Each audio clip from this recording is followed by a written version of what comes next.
For a parent, it's a double nightmare. A child dead. Her brother, the prime suspect. They made an arrest in the case, and I said, "Who is it?" They said, "We've arrested your son." Police interrogated Michael Crowe for 12 hours over 3 days without his parents and without a lawyer. Once a police officer decides to do an interrogation, there's one goal only, and that is to get a confession.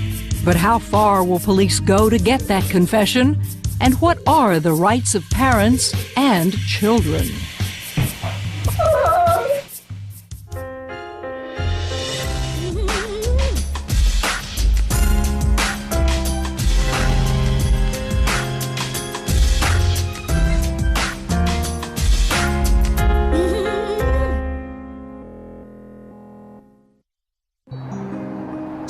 January 21st, 1998. In the San Diego suburb of Escondido, California, 12-year-old Stephanie Crowe is found stabbed to death in her own bedroom. Stephanie was full of life. From the moment she woke up till she went to sleep, she was busy doing things, and she always gave 100%. 5 feet tall and brown-haired, Stephanie Crowe was a girl who loved the Spice Girls and the movie Titanic. In her spare time, she was a member of her church choir and worked as a volunteer at the Escondido Library. Now, she lies lifeless on the floor of her room, 10 feet from her bed. One of her books, a mystery novel, lies under her right foot. It's entitled The Twisted Window. The victim was found by her grandmother after the grandmother was awakened by the alarm clock in the victim's bedroom. When Judith Kennedy found her granddaughter lying on the bedroom floor, she yelled, awakening Stephanie's parents. Then, her dad called for help. Hey, daughter! What's the problem? She's right on the floor. She stopped breathing. There's blood all over the place. Please, oh, we gotta help her. My daughter's dead. Police and paramedics arrive. They strain to pull Cheryl Crowe away from her daughter's body. The body appears to have suffered several stab wounds. Police determine the little girl is dead. Her family's home is now a crime scene. And they asked me who would want to hurt her, and I said, there's no one. I wouldn't know anyone. Well, she's 12 years old. Police find no evidence that an intruder entered the home, no broken locks, windows, or doors. There are several sliding trap doors around the house. One of them opens into the parents' bedroom, and these doors had been left unlocked. But police don't think an intruder could have entered this way, quietly and undetected, without clattering the vertical blinds behind the door. They pretty much herded us into the living room. They got everyone and had us sitting on the couch. Wouldn't let us really, move or nothing. While Escondido police secure the family's house, Stephanie's parents, siblings, and grandmother are all taken to police headquarters to be questioned. I asked them not to separate the kids. I said, to at least let them be with either Cheryl or Cheryl's mom, and they promised me that they would not separate the kids from us. At first, detectives focus on Stephanie's father, Steve Crowe, a 35-year-old auto body painter. Is it possible that this devoted dad, nearly hysterical when he called 911, could have molested his daughter and then killed her to hide the fact? Authorities in Escondido declined to talk to us about the ongoing investigation, so we talked with Louis Scarcella, a former New York City homicide detective who once lived in Escondido. 911 callers have been convicted of murder many times. You don't want to rush in. You want to take a good look at the big picture, and certainly with regards to the mom and the dad. Scarcella has investigated over 250 homicides, and the cases in which a child was found dead at home teach a lasting lesson. I believe I had about 9 or 10 that fell in that category, and in every one of those murders, it was always a relative, possibly a brother, or a stepdad, someone who was in the house. Each of us were separated in our own little rooms, and with nothing but just another policeman or cop sitting there staring at us the whole time. And we were there all day. They informed me that they were going to take pictures of us and take our clothes for evidence. And I wasn't too happy about that because they said that they were going to photograph us naked. I take a good look at their bodies, their hands, their arms, their whole bodies, because individuals who inflict X amount of stab wounds, cut themselves. While the Crowe family is being questioned, police are also busy scouring the crime scene for clues. Pools of blood are visible at the foot of Stephanie's bed and near her door. Several hairs are found lodged in the ring on Stephanie's right hand. Investigators think these resemble those of the victim's 14-year-old brother, Michael. Police also find something more: the words "kill, kill" penciled on a windowsill. The medical examiner estimates the murder occurred sometime after 9:30 Tuesday night or early Wednesday morning. The autopsy also reveals Stephanie was stabbed 8 times. We have not located a weapon at this time, and there's a pretty extensive search being conducted at the residence. Back at the police station, Cheryl and Steve Crowe and their surviving children are in the midst of a 15-hour ordeal. The cop came back in and said that they're taking the kids away from us, and they're going to put them in. They're taking them and putting them in protective custody. Well, at that point, I had enough, and I threw a fit. The kids were crying, and they were upset, and I just said, well, it's going to be okay. These are the good guys. They're here to help us, like we've taught them their whole lives. And I just hugged them and told them we'd get them as soon as we could, and then I had to leave. They took Michael and his little sister Shannon away from the family at the time the murder was discovered and put them in the Polinsky Center for Children, which is basically a receiving facility for abused children. Here in Escondido, California, the specter of the JonBenet Ramsey murder 2 years before in Boulder, Colorado, still looms like an unwelcome visitor. They kept saying to each one of us, it's not going to be another JonBenet Ramsey, it's not going to be another O.J. Simpson case. They told us that day that we weren't under arrest and that we can leave at any time. So after they'd taken the kids away, I said, well, then let's go, because I'm through with this. This is ridiculous. So we walked downstairs to the police department, and the second we touched the glass doors to exit, they were locked. But the second we did that, there was cops coming out of the woodwork with their guns drawn on us. And the one detective, Detective Risley, standing there with his gun pointed at my chest, yelling at us, get back upstairs. And I'm thinking, what is this guy? He's nuts. So we complied with him and went back upstairs. Escondido authorities deny this confrontation took place. By 10 p.m. Wednesday, the Crowes are finally allowed to leave the station. Meanwhile, their children Shannon and Michael are being looked after at the county shelter. Michael, first of all, here's this poor kid who's emotionally distraught because his sister was murdered. He doesn't even have the adults in his life to comfort him. Nobody endeavored to give him any therapy or anything. And soon, detectives shift their attention from Stephanie's father to her brother Michael. In fact, since the first hours of the investigation, when detectives arrived at the murder scene, they had suspicions about the teenager, because Michael seemed much less emotionally distraught than the rest of the family. Police noticed the youngster sitting on the couch playing with a handheld video game. I want to zero in on that kid.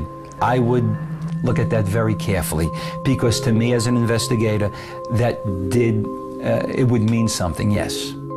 Police are troubled by Michael's claim that he woke up at 4:30 that morning, went from his room to the kitchen, right past his sister's bedroom, but never saw her lying dead in the doorway.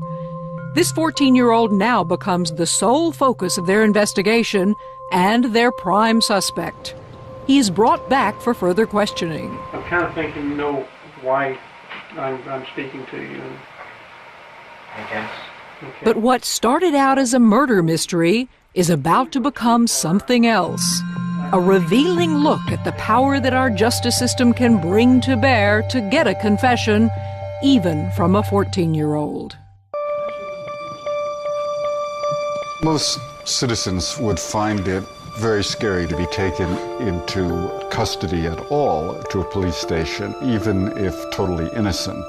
And imagine that, like Michael Crowe, you are 14 years old, being questioned about the stabbing death of your younger sister without your parents or a lawyer present. I'll tell you what, Mike, why don't you have a seat in that little chair over there? Interrogation is a very unpleasant experience. It is deliberately designed to be intimidating. It is deliberately designed to make you acutely aware of the power of the state and the power of the police officers. Confession was for centuries considered the queen of proofs. After all, what seems like more probative evidence than what a person says with his or her own lips? My main objective is to get them to say that I pulled the trigger, that I stabbed the individual numerous times, that I strangled this individual. Sometimes we don't get that, but we get enough to put them in the soup. I'd like to tell you what your rights are. You have a right to remain silent. You understand that? Okay. Even though suspects don't really have to answer questions, most do. Now, over 80% of criminal suspects do waive their Miranda rights. We all subscribe to the notion that silence equals guilt, right? That if you're innocent, if you've got nothing to hide, then you're not going to remain silent. If you can't afford an attorney, one will be appointed for you free of charge. All parents ask their children to fess up when they've done something wrong. If they don't confess, then it's a sign that they're really obstinate, recalcitrant, maybe bad people. Do you have any idea who may have wanted to harm your sister? No. If you had anything to do with it, would you tell me? Yes. Police are allowed to question a juvenile without a parent being present, as long as the child clearly understands his Miranda rights and has agreed to waive them. But if a child asks to see a parent, the police must comply with that request. There would be no reason for your hair to be in Stephanie's room. She was found with her. After 14 minutes of questioning Michael, Detective Clater leaves the room and his suspect alone. I want to take a good look and see what they're doing, to observe, let them collect their thoughts, take a good look at them. It helps sometimes. It helps. 7 minutes later, Detective Clater returns and seems a lot more impatient with Michael. We're really trying to believe what you say. We want to believe what you say. Would you have any problems with taking a truth verification? None at all? Do you act like there's a question? I've told them before, I wouldn't mind. What's the problem, Mike? I spent all day away from my family. I couldn't see them. I feel like I'm being treated like I killed my sister. And I didn't, and it feels horrible. Detective Clater tells Michael he's not blaming anyone and wants to believe him. Again, he leaves. And once more returns minutes later, this time with Officer Chris McDonough. And they can, of course, use the Mutt and Jeff good cop, bad cop routine. One cop leaves the interrogation room and the other says, "Now, I'm with you on this. I don't think you're really guilty." You know I'm a pretty good guy. You can obviously sense that. I mean, I'm not hitting you with a rubber hose, am I? Okay, and there's no... Detective McDonough, who has a son Michael's age, devotes the next half hour trying to bond with his 14-year-old murder suspect, posing more relaxed questions about school, friends, and computer games. I'm here to verify what you're saying, okay? We're going to work through this together, okay? Okay. I can tell you, this instrument here, okay, is what they call a computer voice stress analyzer. Now you'll appreciate this, being into computers. This thing purports to tell the difference between the truth and a lie. The computer voice stress analyzer is a lie detector device introduced in 1988. Its manufacturer, the National Institute for Truth Verification, claims it is almost foolproof, cheaper, and easier to use than a polygraph. Its accuracy rate is phenomenal, okay? And that's what makes it such a great tool. The device works on the theory that the voice emits inaudible vibrations called microtremors, which can be measured on a graph. Under stress, when a person lies, for example, their vocal muscles tighten and cause a decrease in the tremors. A truthful response tends to look like a Christmas tree. A deceitful response is more squared off. However, independent studies of the stress analyzer's accuracy do not inspire much confidence. The result of these studies was that the reliability of the machine was less than a coin flip in determining deception. Yet the device does give police one more way to approach or perhaps intimidate a suspect. When we showed Detective Lou Scarcella the interrogation tape, he was much more familiar with the strategy than he was with the machine. I personally thought it was a ruse, using a tool to deceive the individual, which is beautiful as far as I'm concerned. I had no idea what this machine was. Before giving the truth verification test, Detective McDonough actually works together with Michael to formulate the questions. What are some things we want to learn here, do you think? If I know who did it, if I did it. Okay, well, let's do that then. Do you know who, let's say, took Stephanie's life? No. Okay, would that be a good, fair question? Yes. Okay, do you know who took? Do you know how she died? No. Soon the test questions are agreed upon, and McDonough asks Michael to sign a form declaring he's about to take the test voluntarily. So you don't realize what's happening. You've now been sucked into a process, and that process is going to roll forward for as long as you let it roll forward. So Michael's interrogation continues. All the while, his parents assume he's being looked after at a children's shelter, unaware he is in police custody. They just kept grilling and grilling and grilling. And to think that we were at home, not even knowing he was near the police station. If we would have known, we would have been there. Now, however, Michael seems almost relieved to be cooperating and submits readily to the voice stress analyzer. Are you sitting down? Yes. Do you know who took Stephanie's life? No. Today Thursday? Yes. Did you take Stephanie's life? No. 8 minutes later, the truth exam is complete. Let me go over these charts, and I'll be back here in a couple minutes, okay? When we come back, what will the voice stress exam reveal? It is 4 p.m. Thursday, January 22nd, 1998, and 14-year-old Michael Crowe of Escondido, California, is in the midst of a 4-hour interrogation at police headquarters without an attorney or his parents present. His younger sister Stephanie was found murdered at home the day before, and investigators suspect Michael may be involved. He has just completed a voice stress exam. Yes. Now, Detective Chris McDonough returns with the results. What did you think? What were your thoughts through the whole thing? I don't know. Nervous. Nervous? Okay, let's go over that. What were you nervous about? I don't know, that it might be wrong. Okay, in what way? And it might say I did kill Stephanie. Okay, and why would it say that?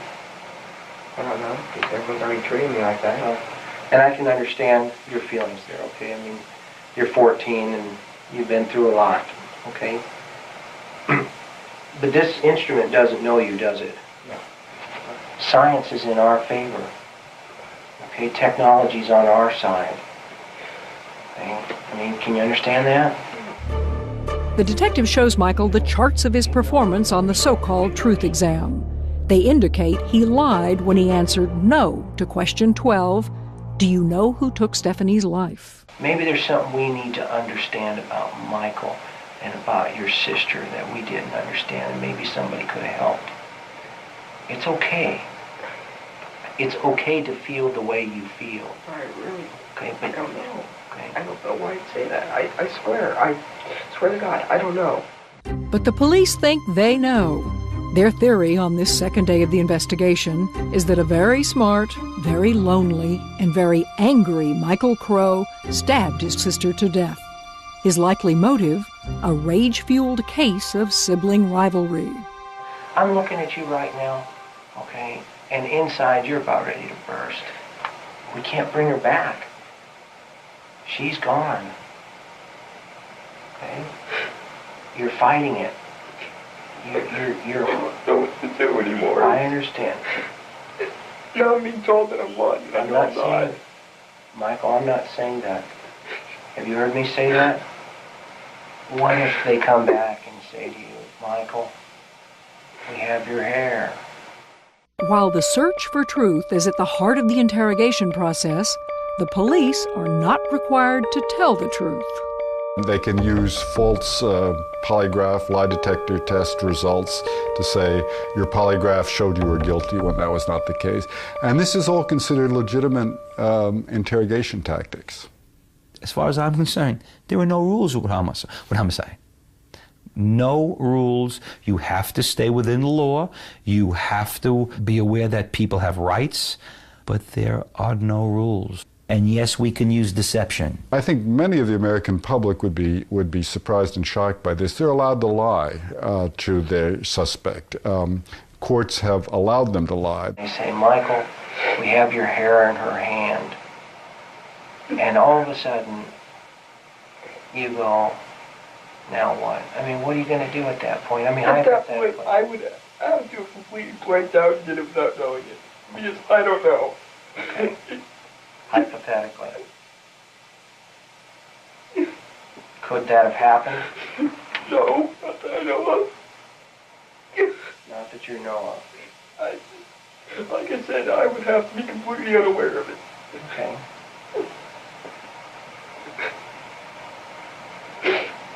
Have you ever blacked out before? No, never. Okay, I believe you. I believe you. If I knew who did it, you would know. Everyone would know right now. Okay, why? Because whoever did it, if I ever find out, I'll hate them forever. I loved her. I loved her deeply. Soon after, Michael Crowe once again is left alone.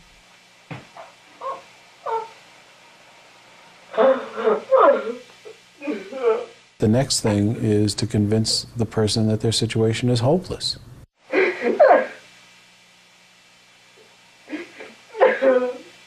They can say that there was evidence found at the scene of the crime, blood, semen, whatever, that points to the suspect. Now, Ralph Clater, the lead detective on this homicide case, an investigator with 23 years of experience, returns with his tough, less patient style and more false evidence. You know, there was a lot of blood. It's very difficult. It's very difficult. You need to stay with me, Michael. It's very difficult for the person who did it not to get blood on him. Yeah. Okay? And not to transfer that blood to other parts of the house. Yeah. We found blood in your room already. God. You're talking to a 14-year-old kid. Wasn't it possible that did turn up in the room? What is that telling the kid? I better confess to this. We use processes called. Where'd you find it? Pardon me? Where'd you find the blood? I'm sure you know. Why? God, I don't know. I didn't do it. I swear to that. Does that mean you can't tell me about the knife? What are we talking about? Okay. I don't know what we're talking about. You're 14? Yes. You got your whole life ahead of you, don't you? Yeah. At that point, he's being, accused of the unthinkable. He's being accused of murdering his own sister. And he's insisting, look, I didn't do it, I didn't do it. But they wouldn't take no for an answer. God. Oh, God. God. Why? You tell me. Why are you doing this to me? If I did this, I don't remember it. I don't remember a thing. And you know what? That's possible. Like many boys his age, 14-year-old Michael Crowe spent much of his free time playing video games. Very often, perhaps too often, he was alone in his room, absorbed by the violent imagery. On Friday, January 23, 1998, Michael Crowe once again enters the all-too-real world of a murder investigation where he is seen as the demon. With advice from a psychologist, detectives Ralph Clater and Mark Risley confront their teenage suspect with the theory that there may be two Michaels. And now they need the good Michael to help them expose the bad one. You're a child. You're 14 years old. Nobody's going to hold you to the same standards that they would some criminal on the street. Okay? You're going to need some help through this. One way to get this help, detectives suggest, is for Michael to write a letter to his dead sister asking for her forgiveness. Outstanding tool. I never used the letter but I have used other emotional tools. Tools like this one that tend to ease a suspect's burden of guilt. Left alone in the interrogation room for the next 24 minutes, here is some of what Michael Crowe writes to the sister the police believe he killed. Dear Stephanie, they are putting me through hell, and I think that's what I deserve. If I did do this, then I am insane. The only way I know I did is because they told me I did. I want you to know that I was not myself when I did this. When Detectives Claytor and Risley return, they focus on the words in Michael's letter that, for the very first time, speak of his guilt. They push him for details of the killing, asking him which parts of his sister's body he might have stabbed in order to kill her. God, don't want to. It's a blessing that I can't remember. Please don't make me. But making Michael remember is exactly what investigators are here to do. They tell him he faces two paths. If he doesn't talk and the case against him is made without his help, he'll go to jail. But if he does provide details, he can help in return. And you have my personal guarantee that the help you need to accept this is going to be forthcoming. That is what the system is geared for. I want to go down that path. No, cut it out. Cut it out, Mike. Cut it out. God. The reason I'm sounding impatient, Mike, is the 11th hour is rapidly approaching. All this evidence is going to be in. Rush on some things that, quite frankly, is going to bury you, my friend. And you need to head that off at the pass. You need to take the step over here first, but hit with this avalanche. But at this point, the police do not have any such avalanche of evidence. They're bluffing Michael, and he falls for it. Like, I have this overwhelming feeling that I killed her, but... Okay, let's hear. Let me hear about it. I don't know why I feel that way. Let me hear about it. The pressure to get him to talk is working, yet he insists that the only details he can give them are ones he'll have to make up. But it won't, I'll lie. I'll have to make it up. Tell us the story, Michael. That night, I'm tired. She couldn't take it anymore, okay? So, I got a knife, went to the room, and I stabbed her. How many times did you stab her? In your life 3 times. The autopsy report has already shown that Stephanie Crowe was stabbed 8 times. Well, tell me what the truth is. The only reason I'm trying to lie here is because you presented me with 2 paths. One, I am just deathly afraid of. I'd rather die than go to jail. Okay. Where'd you get the knife? I don't know where I did. What did you do with the knife afterwards? I don't know what I did with the knife. Give me some of these details. Not your hollow lying. The questioning is now in its 4th hour, but what happens in the next few minutes will prove to be more critical than anything Michael has said so far. The teenager accepts the detective's offer to end the day's session and be taken back to the children's shelter, where he's been staying since his sister's murder 2 days before. While the camera continues to record the empty room, Michael exits with the detectives, who continue talking with him elsewhere in the station house. They tell Michael he is under arrest for killing his sister. According to police, Michael responds flatly, "I thought so. I really didn't like her anyway." But he and his father insist there's a whole other side to the story. They took him off camera. He wanted to see us, and what they told him was that your parents, know that you murdered their daughter, and they don't want to have nothing to do with you no more. They hate you. We're the only ones that you have now. And they brought him back on camera, and his demeanor changed. He seems much calmer, almost relieved, and much more forthcoming. Because now Michael's trying to please the only people he thinks he has left. She made me feel ugly. She made me feel worthless. For the first time, the 14-year-old reveals resentment toward his parents and the favoritism they showed the victim, his younger sister Stephanie. And she was like a threat to me. Everything I did, she could match. That wasn't right. Michael says he feels as if there are 3 people inside him, and one of them is evil. I was in my own world. I let my body take over. But through the final hour of questioning, he never does provide police with a single accurate detail of how he stabbed his sister to death. I thought he was in some nightmare. I didn't, I only know I did it now because she's dead. Yet Michael is charged with murder and taken off to a juvenile prison. At home, his parents receive a very unexpected call. 12:30 at night, we got a call from the police station, and it was Detective Sweeney saying that they made an arrest in the case. They arrested the murderer of our daughter. And I said, who was it? Who is it? And they said, we've arrested your son.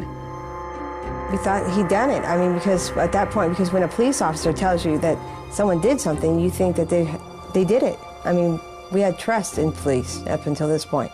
The first thing I asked Michael when he got on the phone was, did you have anything to do with this? Did you murder Stephanie?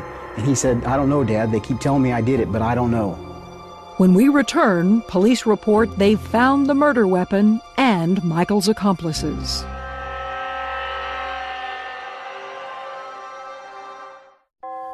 A week after the murder of 12-year-old Stephanie Crowe, family and friends grieve at her funeral.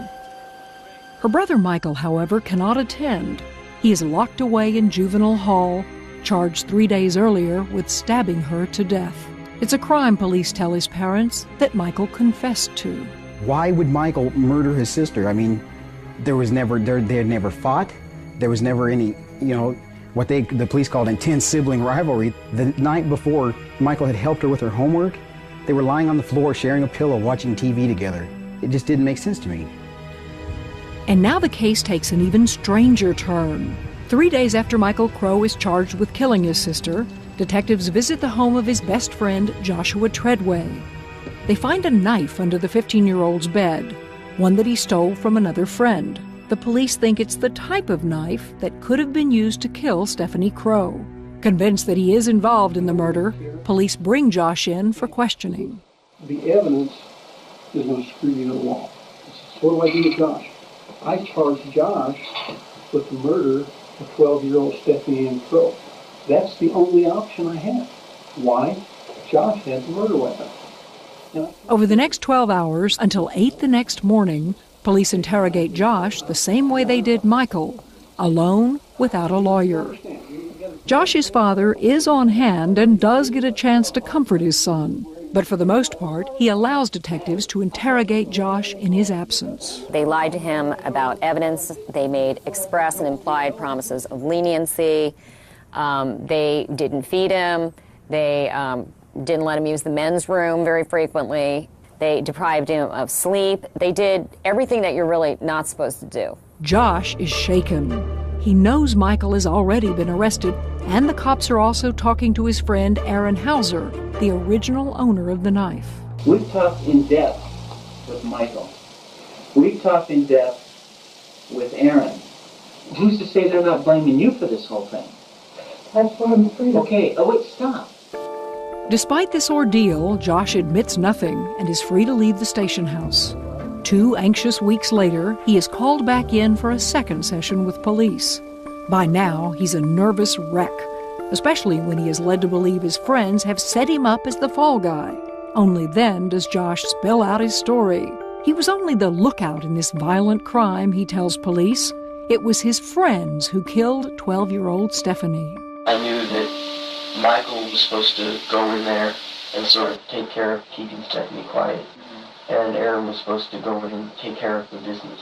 It was going to happen, and I was going to dispose of the knife when it was done. Michael came back a little while after that, and he was rinsing the knife in the sink. Within a day, 15-year-olds Josh Treadway and Aaron Hauser are also arrested and charged with Stephanie's stabbing death. They join Michael in juvenile hall. Just as quickly, when all 3 teenagers are finally lawyered up, as police would, there's no great surprise when they deny their confessions. People are always like, oh, I didn't do it, now people in the state prison are claiming their innocence.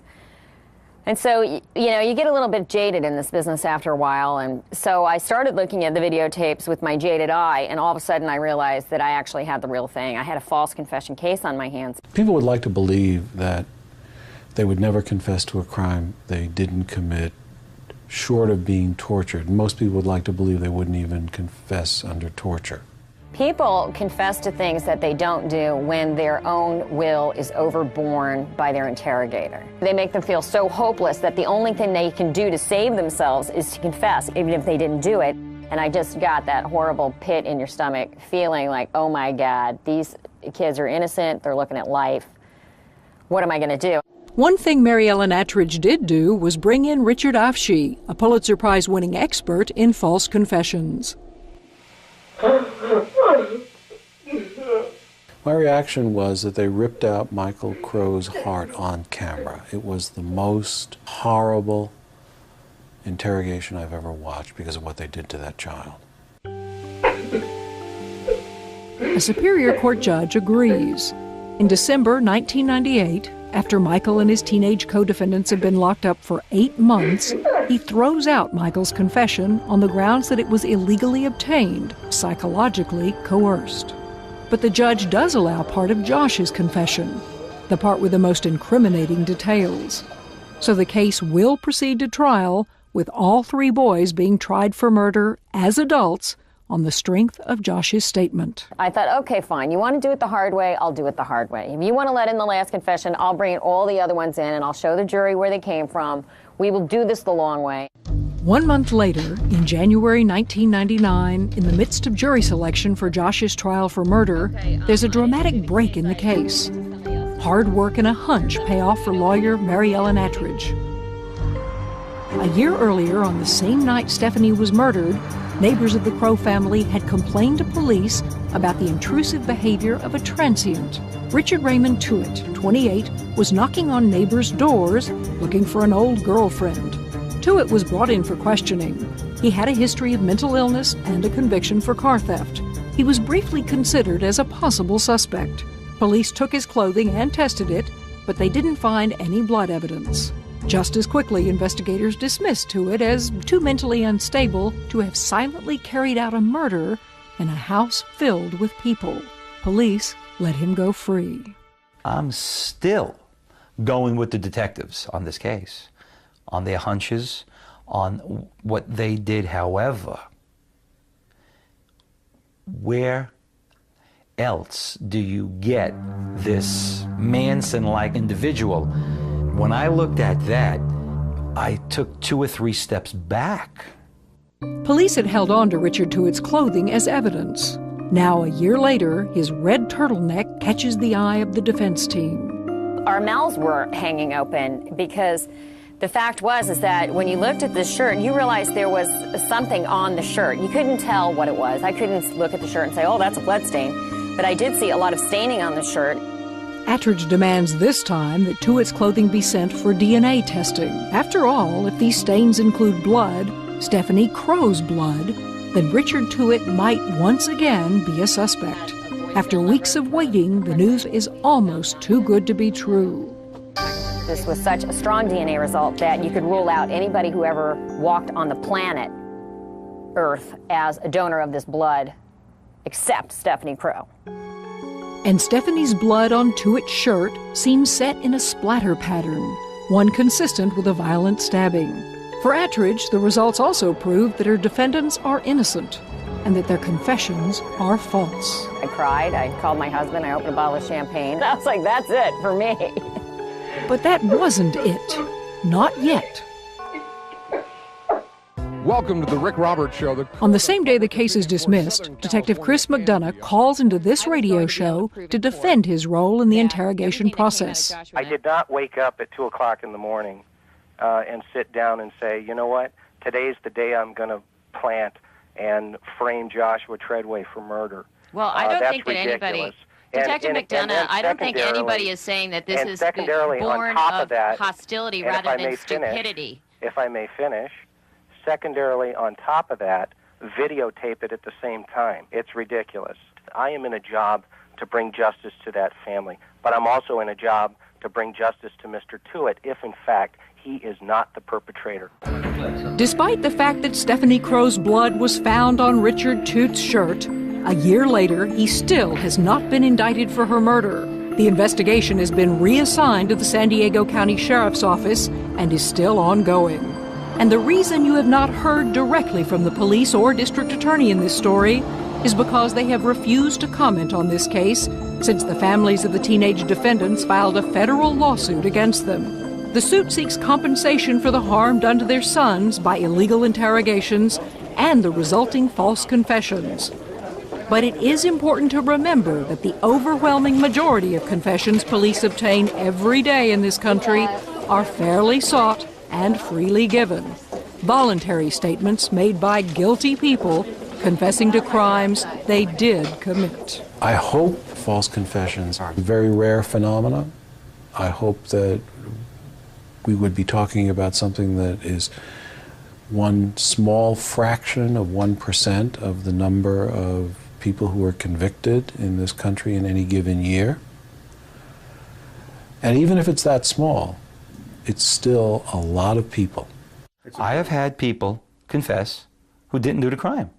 There was one case where we put a guy in for 9 months who didn't do the murder. He felt that he, by stating that he was there and didn't do it,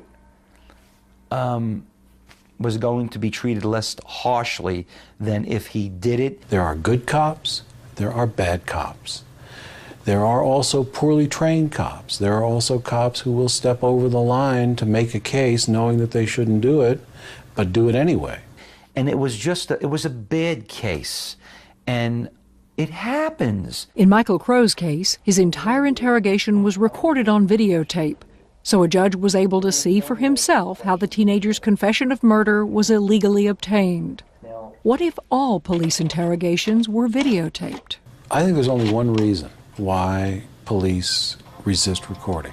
They want to preserve the right to break the law when they feel they need to do it. I don't see any other reason not to tape record.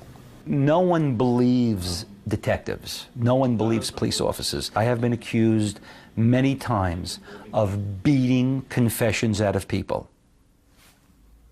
Take a look at the video. I have been accused of coercing people many times. Take a look at the video. Yet only 2 states, Alaska and Minnesota, legally require the videotaping of all interrogations, taping that often pays off in unexpected ways. We had one case where a man was accused of murder, and he claimed to be blind in the interrogation room. So the police were asking him questions the entire time he maintained he was blind.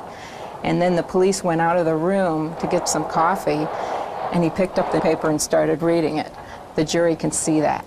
And so it really gives us an opportunity to deflect any accusations about police coercion or about a violation of constitutional rights. And it's done there right on tape. Stephanie Crowe's parents remained convinced that Richard Tuitt killed their daughter. In February 1998, just 3 weeks after Stephanie Crowe's murder, Tuitt was convicted on a misdemeanor charge of child annoyance for following and lewdly soliciting 2 girls about the same age as Stephanie. A month later, he was convicted for breaking into a trailer home and sentenced to 3 years in prison. Since then, he has been released on parole 3 times, violated parole 3 times, and sent back to prison. The latest incident occurred in November 2000 when Tuitt removed the electronic monitor from his ankle and skipped out, undetected, from a halfway house in San Bernardino. Days later, he was apprehended 70 miles away, back in Escondido, just a mile from the Crowe family's new home. In December, Tuitt was sent back to prison. And Stephanie Crowe's parents were back on Rick Roberts' show to vent their anger about Richard Tuitt. If I ever see him walking the streets, God forbid, I'll make sure justice is served. For the average person, I mean, how do you get a prosecutor to prosecute the man who murdered your daughter? What is it going to take? I mean, her blood screams for justice, and no one's listening.